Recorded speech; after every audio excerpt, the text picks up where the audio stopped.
వచ్చినట్టు నువ్వుంటే చూడవా.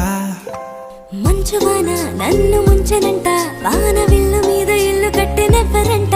ఈ లోకమంతా నిన్ను చూసనంట, ఏ దిష్టి నిన్ను తాకకుండా ఇంటిలోన దాచుకుంటా. రంగు రంగు తారలన్నీ తొంగి తొంగి ఒక్కసారి చూస్తున్నా ఏంటిలా.